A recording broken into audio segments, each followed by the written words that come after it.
Quelle merveilleuse salle. J'y viens souvent pour des chants, pour des soirées avec les élèves, les parents d'élèves, avec mes adjoints, vous le verrons maintenant. Je suis bien ici, et c'est le charme du 9e.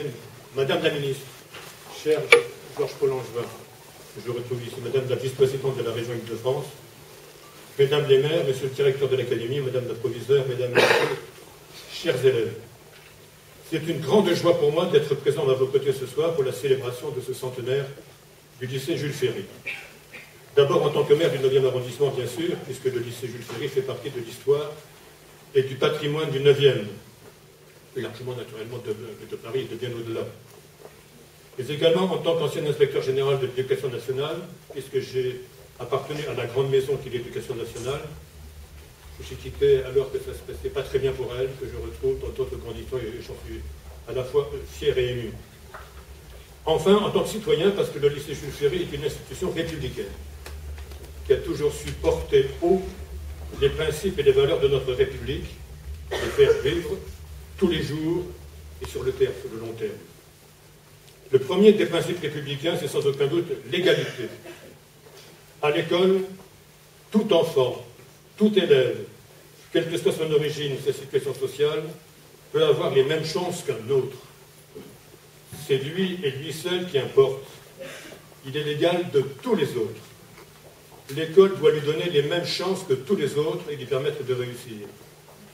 C'est cette valeur fondamentale, qui est fondamentale parce qu'elle est juste, que se forge la citoyenneté et la conscience citoyenne.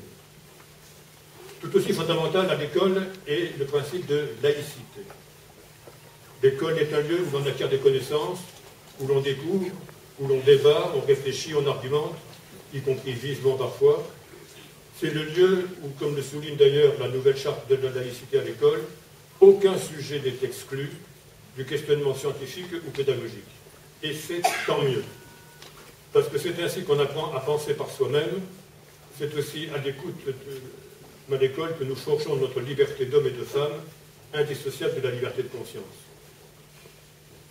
L'école, et je l'ai vécu, l'école est le creuset de la République.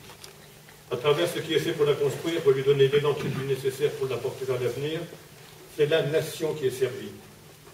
Le centenaire de ce lycée et toute la série des manifestations organisées à cet effet fait œuvre de mémoire, mettant en évidence la trace de cet établissement dans l'histoire.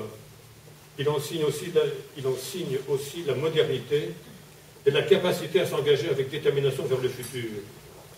Rappelons-nous, vous l'avez dit Madame la proviseure, que la première pièce de l'établissement a été posée le 15 mai 1912 et la première rentrée scolaire, voilà, c'était ce matin, le 1er octobre 1913, il y a exactement 100 ans.